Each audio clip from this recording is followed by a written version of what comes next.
Então, quero pedir para você, meu querido, que você venha acompanhar a mensagem dessa noite. Você que viu esse teaser, você que viu esse trailer aí, você já vai estar, e você que já está aqui com a gente um tempo, já vai estar familiarizado que nessa nova série, que até está chegando ao fim também, nós estamos estudando sobre as parábolas de Jesus, e as parábolas no livro de Lucas. Então, nessa noite nós estaremos vendo mais uma parábola que Jesus contou no livro de Lucas, e essa parábola de hoje se encontra lá em Lucas 18, Lucas capítulo 18, do versículo 9 até o versículo 14, Lucas 18, de 9 até 14, uma parábola conhecida como a parábola do fariseu e o publicano. A parábola do fariseu e do publicano. Diz assim a palavra do Senhor, versículo 9: propôs também esta parábola a alguns que confiavam em si mesmo. Você pode sublinhar essa em si mesmo, confiavam em si mesmo, risca isso na sua Bíblia, grave isso no seu coração e na sua mente, porque isso é muito importante para a compreensão desse texto. Então, ele propôs esta parábola a alguns que confiavam em si mesmo, por se considerarem justos. Então, eles consideravam justos e confiavam em si mesmos, e desprezavam os outros. Então, Jesus ele conta essa parábola a um público específico, e esse público específico é o público fariseu, o público religioso da época, não só da época, mas também essa palavra se faz presente nos tempos de hoje, meu querido. Então ele conta essa parábola ao religioso, que confiava em si mesmo, ele se considerava justo e desprezava os outros. Grave isso, confiava em si mesmo, consideravam justos e desprezavam os outros. Então ele começa a parábola dizendo: 2 homens subiram ao templo com o propósito de orar. 2 homens foram ao templo com propósito, quase não sai, queridão, ô glória, vai dando glória aí que sai. 2 homens subiram ao templo com o propósito de orar, um fariseu e o outro publicano. Então 2 homens subiram ao templo para orar, um era o fariseu e outro era um publicano. O fariseu, posto em pé, orava de si para si mesmo, desta forma, 2 pontos: ó Deus, graças te dou, porque não sou como os demais homens, roubadores, injustos e adúlteros, e nem ainda sou como este publicano. Eu jejuo 2 vezes por semana e dou o dízimo de tudo quanto ganho. Crente perfeito isso aqui, querido. Isso aqui, aparentemente, sem dolo. Versículo 13: o publicano, estando em pé, longe. Então, enquanto o texto vai dizer na parábola, enquanto o fariseu se posta, ele estava em pé, ele se pôs em pé, orando a si, de si para si mesmo. Agora vai dizer que o publicano, ele estava de longe, ele não ousava nem ainda levantar os olhos ao céu, mas ele batia no peito dizendo: ó Deus, sê propício a mim, pecador. Grave isso aí, propício. Digo-vos que este desceu justificado da sua casa e não aquele, porque todo o que se exalta será humilhado, mas o que se humilha será exaltado. Amém? Pai, que a sua palavra venha a ser iluminada no nosso coração e nossa mente. E, ó Deus, que o Senhor venha nos trazer compreensão da Tua palavra, Senhor, não só entendimento, mas nos ajude a vivê-la na prática e glorificar o Teu nome aqui na terra. Em nome de Jesus, amém e amém. Meu querido, essa parábola Jesus ele vai contar, como nós já começamos a ver no texto, para um certo grupo religioso. E não se estende apenas, não se resume apenas aos grupos religiosos da época, mas se estende a nós, nesse tempo ainda, né? E ele vai contar que 2 pessoas subiram ao templo e vai falar sobre 2 orações.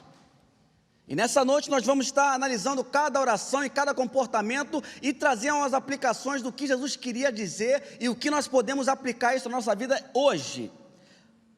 Então tem a oração do fariseu, é a primeira oração que aparece aqui na parábola. A oração do fariseu é aquela oração que se considera melhor do que o outro, devido à sua religiosidade. Esse fariseu, o texto vai dizer que ele se pôs em pé e começa a orar de si para si mesmo, e a oração dele tem a característica de se considerar melhor ou superior aos demais.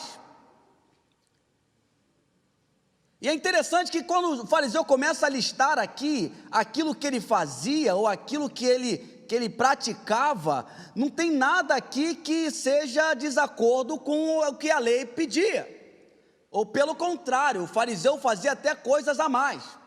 Por exemplo, a lei de Deus, ela ordenava que cada judeu, ele devia jejuar uma vez ao ano, e esse fariseu vai dizer: Deus, muito te dou graças, porque eu não sou como os demais homens roubadores, injustos, adúlteros, nem ainda como esse publicano. Eu jejuo 2 vezes por semana, e ainda dou o dízimo, olha, de tudo quanto ganho. Então, as atitudes desse fariseu não são atitudes erradas, não são, ele não está descumprindo nenhum ordenamento, pelo contrário, ele está fazendo até coisas até a mais. Ele é a figura do religioso perfeito, aquele religioso que aparentemente não tem dolo, aparentemente faz tudo o que Deus ordena, aquela pessoa que pode ser caracterizada como uma pessoa certinha, sabe? Aquela pessoa que aparentemente não tem o que as pessoas falarem sobre ele.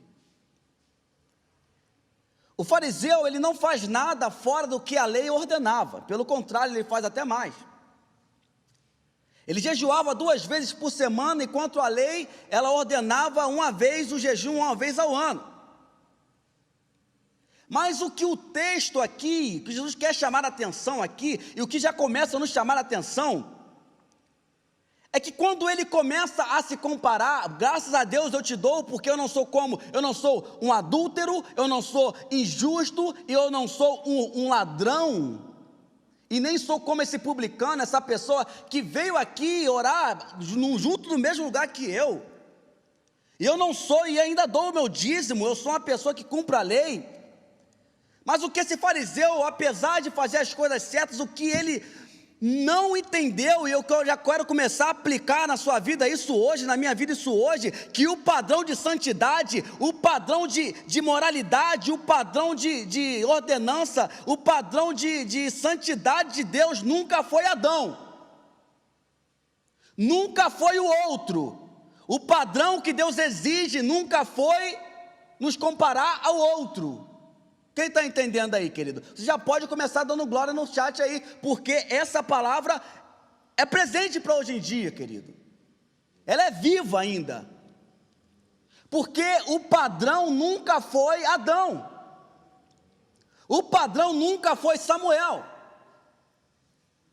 O padrão nunca foi João, nunca foi Maria, nunca foi Moisés, o padrão nunca foi Abraão, o padrão é Jesus Cristo, o padrão é a santidade de Deus e a vida de Jesus Cristo, uma vida santa, uma vida sem mácula, uma vida sem pecado. Esse é o padrão que Deus exige. E pasme você, meu querido irmão, minha querida irmã, esse padrão por nós caídos, ele é incapaz de ser alcançado. O que aquele fariseu tinha esquecido, apesar de fazer as coisas certas, o que ele tinha esquecido, e o que Jesus vem mostrar nessa parábola, é o que está em jogo aqui, não são as coisas boas que você faz. O que está em jogo aqui não são as coisas boas que você faz, mas o que está em jogo aqui é o não reconhecimento das coisas ruins que você faz e das coisas ruins que você é. Eu vou repetir, querido, porque você começa já cair por terra aquele orgulho santo de que nós somos melhores do que aquela pessoa que não segue a Jesus, aquela pessoa que talvez está em outra religião, aquela pessoa que talvez esteja enfiado em droga, em prostituição, aquela pessoa que está ali roubando e fazendo caos. Isso nos traz uma reflexão muito forte, esse texto, querido. Porque o que está em jogo aqui não é o que a gente faz de bom, mas é quando nós não reconhecemos o nosso pecado. E por não reconhecer o nosso pecado, a nossa condição depravada do pecado que nós temos, do pecado que nós praticamos, nós começamos a nos sentir superiores aos demais. Aquele famoso orgulho santo. Ó Deus, graças eu te dou porque eu não sou que nem aquele fulano que está ali bebendo, eu não sou aquela pessoa que está enfiada na droga, aquela pessoa que está ali assaltando e tirando a vida do outro. A gente, de certa forma, se acha melhor do que o outro, mas esse texto aqui é pelo contrário, querido. Ele vai nos trazer a consciência que nós devemos ter do nosso pecado e de quão nós somos necessitados da misericórdia e do favor de Deus. Amém? Amém, querido? A glória, amém, amém. Está ligado a produção aqui, querido.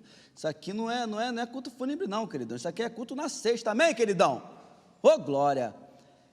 Então o que está em jogo aqui não são as coisas boas que eu faço, não são as coisas boas que você faz, mas o que está em jogo aqui é o reconhecimento das coisas ruins que nós fazemos.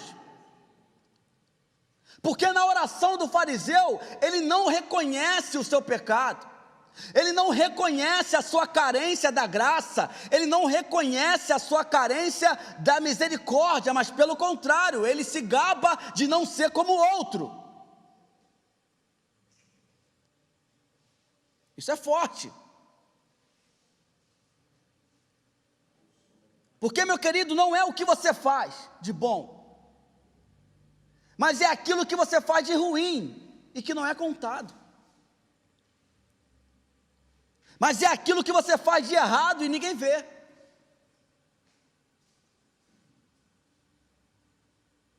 Porque você pode dizer para mim, para todos, que eu não sou um assassino porque eu não tiro a vida de ninguém. Eu sou incapaz de pegar uma arma e ceifar a vida de alguém. Mas você pode dizer que eu não sou um assassino, mas você carrega dentro de si uma mágoa de alguém que você nunca conseguiu perdoar. Quem está entendendo?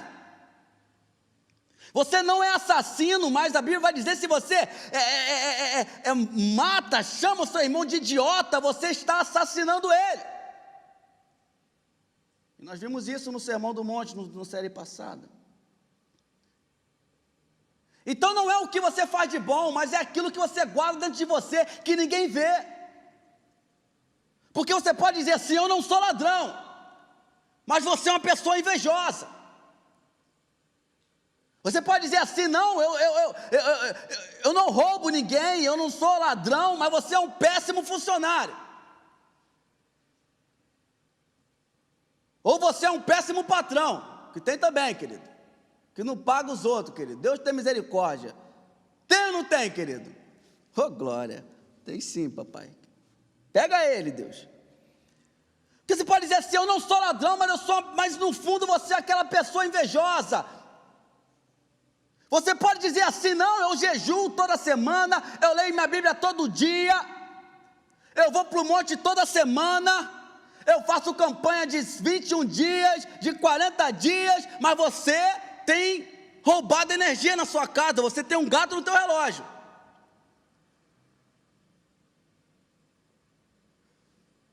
Amém, querido? Porque não é, o que está em jogo aqui não é o que você faz de bom, mas é o que você não reconhece de ruim. E esse fariseu na sua oração não reconheceu o quão pecador que ele era, pelo contrário, ele se exaltou tanto, que parecia que Ele era o próprio Jesus, sei lá, ele não precisava de ninguém. Ele era aquela pessoa perfeita. Ele era aquele que se considerava justo, né? Ele se considerava justo. O considerar-se justo, essa autojustificação é considerar, não, eu sou suficiente para chegar a Deus, porque eu consigo fazer as exigências que Deus tem, ou que Deus ele ordena, mas não consegue, porque todos nós pecamos, e todos nós carecemos da graça e da misericórdia divina, porque todos pecaram, querido. Então não basta você dizer aquilo de bom que você faz. Uma espiritualidade que não permanece, uma espiritualidade que não caminha na vereda do arrependimento, é uma espiritualidade farisaica. É uma espiritualidade que anula o sacrifício de Jesus. É uma espiritualidade falsa, uma espiritualidade fake, é autojustificação, isso é abominação.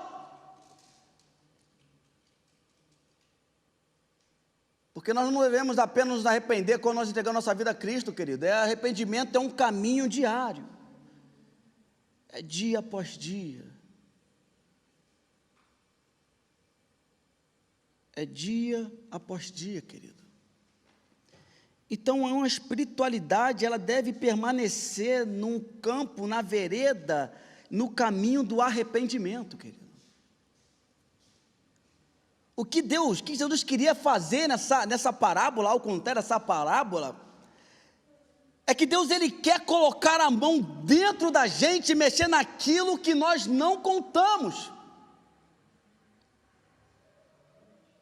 Deus ele quer colocar a sua mão dentro de você e mexer naquilo que só você sabe que está errado.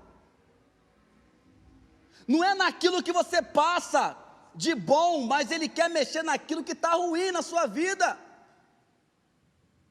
É na inveja, é no rancor, é na mentira, é na falta de perdão, é na falta de amor, é na sua ignorância. Parece até um cavalo, não respeita ninguém, sai atropelando todo mundo. É nisso que ele quer mexer, querido. Não é naquilo que você fala, mas é naquilo que só você sabe que você é. É na sua tara, na tara sim.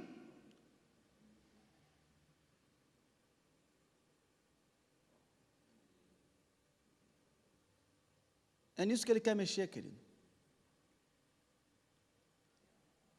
Então, enquanto o fariseu ele ora de si para si, se colocando superior ao outro, não reconhecendo em nenhum momento o seu pecado e o seu dolo e a sua culpa, Jesus ele vai dizer que também tinha outro homem, um publicano. Publicano, para quem não sabe, ele era um judeu que cobrava impostos de Roma, ele trabalhava para Roma, que era o Império Romano que oprimia o judeu ali. Então é que eles eram considerados inimigos do povo, como se estivesse traindo, eles, como se fosse fiscal da Receita Federal, o leão. Um exemplo muito vivo disso aí é Zaqueu, o pequeno Zaqueu da árvore, lembra disso? Do Regis Danese, faz um milagre em mim. É esse Zaqueu aí, se você não conhece, é esse Zaqueu, ele era um publicano. E esse publicano, os publicanos eles tinham o costume de pegar um pouquinho a mais, queridão. É bem contemporâneo. Tanto que o Zaqueu ele vai devolver 4 vezes mais aquilo que ele roubou das pessoas. Então o publicano era essa pessoa que, ao judeu, ele era considerado um judeu impuro, uma pessoa abominável. E ele vai contar, Jesus vai colocar essa figura na história e vai dizer que, olha só, quando ele chega, no versículo 13, o publicano ele estava em pé, ele estava longe. Ele não ousava nem levantar os olhos, ele olhava para baixo, ele batia no peito e dizia: Deus, sê propício a mim, porque eu reconheço que sou pecador.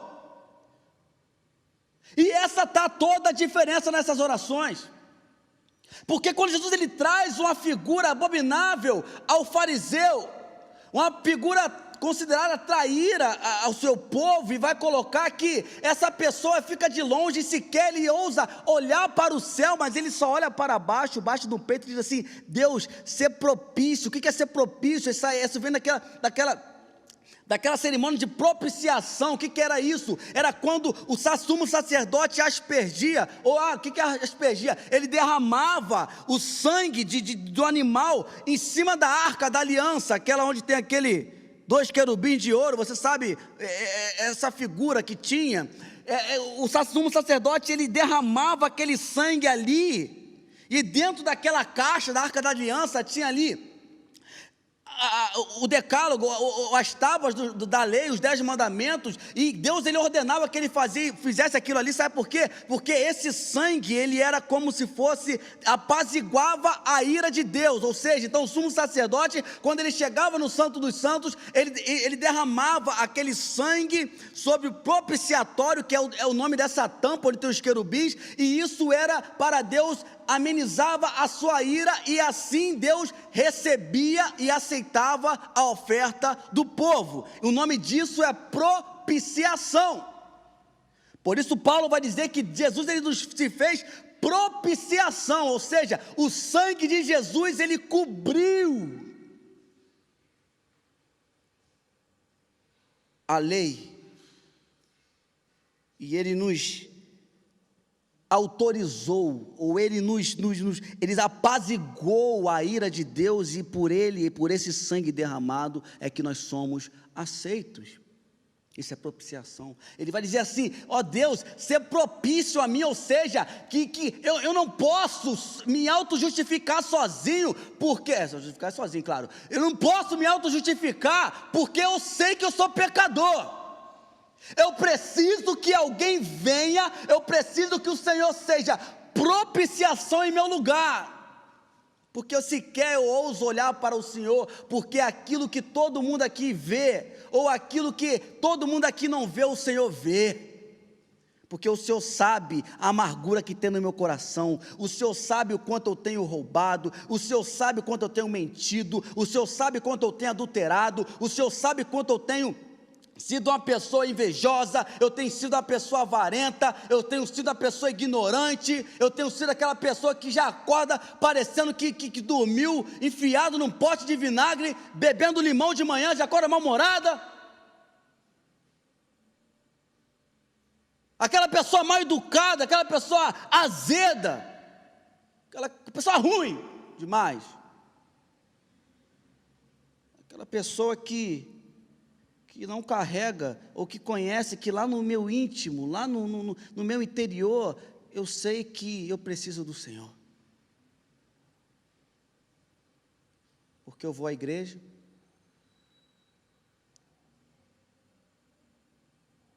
eu leio minha Bíblia, eu faço as minhas orações, mas eu entendo, Senhor, que apesar disso tudo, eu ainda careço da sua graça e da sua misericórdia, porque eu sou pecador. É esse ponto que Jesus queria chegar. É nessa pesca que Deus faz no nosso interior, querido. Coloca a mão ali e mexe aquilo que só você sabe, querido. Aquela culpa que você carrega há tanto tempo na sua vida, o que você nunca contou para ninguém, que Ele sabe. Você tem uma vida religiosa invejável, mas você sabe que você nunca se perdoou por alguma coisa que você fez lá no passado, e você nunca confessou isso ao Senhor. Essa noite é a noite de você confessar a Ele. É a noite de você bater no seu peito, olhar para baixo, querido, no sentido, numa atitude de incapacidade, de reconhecimento, de humilhação, e falar assim: Deus, ser propício a mim, que eu sou pecador. Porque Jesus, ele termina dizendo assim: digo-vos, nessas duas orações, qual foi o resultado delas? Ele vai dizer assim no versículo 14: eu digo a vocês que o publicano, ele desceu justificado. O que é justificado? Justificação é um ato legal onde Deus ele pega, é como se fosse um indulto presidencial. Deus ele pega um condenado, ele pega aquela pessoa que está ali, porque merece estar ali, e ele paga o preço por aquela pessoa e o declara justo. Isso é justificação, é esse ato legal. Quando a Bíblia vai dizer que ele desceu justificado está tudo a ver com não o nosso mérito, mas o mérito de Cristo que comprou-nos por ele e nos declarou justo. É como se ele comprasse um escravo e falasse assim: você agora é livre, porque eu comprei você. Justificado é isso. É você ser considerado livre, porque alguém pagou a sua dívida. E Jesus vai terminar dizendo assim: digo-vos, que o fariseu, que o publicano, ele desceu justificado, ou seja, ele recebeu perdão, ele recebeu justiça de Deus. E ele não, e não aquele quem? O fariseu. E ele termina falando uma frase aqui, eu quero falar para terminar também, querido, porque hoje vai ser rápido, hoje é rápido. Ele vai terminar dizendo assim: porque todo aquele que se exalta será humilhado, mas todo aquele que se humilha será exaltado. E aqui eu quero terminar contigo, meu querido, porque ele termina numa frase que resume tudo aquilo que ele estava querendo ensinar nessa parábola. Isso aqui não é teologia de sabor de mel, não vem com essa, queridão. Não é aquela coisa de que quem te viu passar na prova e não te ajudou vai se arrepender, porque não é essa teologia não, querido. Ele está dizendo aqui em relacionado a você reconhecer o seu pecado, não é Deus te exaltar, como tem muitas músicas que vai, Deus vai te exaltar, não. O que está em jogo aqui é você se humilhar.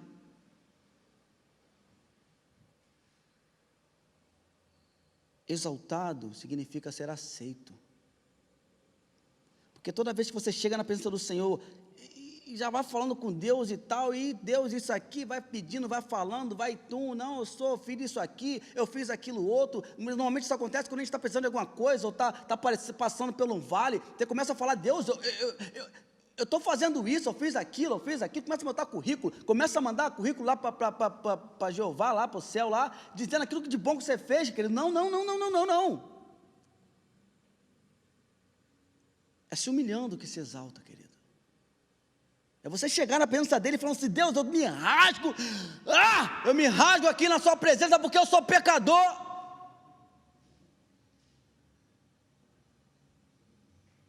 Ser propício a mim. Porque apesar de tudo isso de bom que eu faço, querido, Deus, eu sei que você conhece a minha parte ruim, sabe quem eu sou e eu preciso da sua graça. E pelo contrário, aquele que chega com muita polpa, aquele que se acha, né, querido? Aquele que, tem crente que, né, vai cantar, vai pregar na igreja, parece até estrela, parece até que é mais importante que Jesus, e pede de toalha branca da M. Martin, e é cheio de palhaçada, querido, cheio de palhaçadinha, se achando todo importante. Essa é a religião de fariseu, querido, porque a religião do Evangelho, a religião, Jesus ele vai explicar que a religião viva, a religião que justifica, a religiosidade que justifica o homem, é a religiosidade que passa pela humilhação e que passa pelo arrependimento, querido. Porque eu não sou melhor do que você, porque eu estou no microfone aqui em frente a essa câmera falando para você, pelo contrário. Isso aqui é o que eu consigo passar para vocês, mas Deus sabe o meu interior. E por isso que eu preciso e eu careço da graça de Deus. E quando você tem essa consciência, meu querido, você não olha para o outro mais julgando, sabe? Aquela pessoa que fala assim: eu não vou da igreja, eu saí da igreja porque, você viu a vida de fulano? Fulano não é o padrão da sua vida, querido. Olhe para Jesus. Ai, não vou para a igreja porque olha só que fulano fala que é crente, mas é crente do quente, né? Você sabe o que eu queria dizer? Ah, mas é crente e não sei o quê. Meu querido, olha para a sua vida. Olhe para o seu umbigo, olhe para o seu pecado e se arrependa nessa noite. Olhe para Jesus e veja quão distante você está da vontade de Deus. Olhe para o seu pecado e se rasgue na presença do Senhor e se humilhe na presença do Senhor, porque assim você será justificado, assim você será aceito e assim você vai receber o perdão para a sua vida. Não seja como fariseu, querido, mas que essa parábola nos ajude a entender que por mais boa pessoa que nós possamos ser, por mais que a nossa religiosidade esteja certa, ela nunca pode sair do caminho do arrependimento diário e constante, porque ninguém é melhor do que ninguém. Deus abençoe você, querido. Cuide da sua vida, olhe para Jesus e Deus abençoe a sua vida. Amém. Você que é CIB, você que aprendeu a amar essa igreja, nós gostaríamos de levar o Evangelho um pouco mais adiante. Então eu gostaria que você também se inscrevesse no canal, desse um like lá pra gente, espalhasse com a sua lista de amigos, porque a gente precisa pregar o Evangelho, é você que está fazendo isso, é tão fácil. Ajude-nos a levar um pouco mais a palavra de Deus. Que Deus te abençoe. CIB, a igreja que ama e abençoa.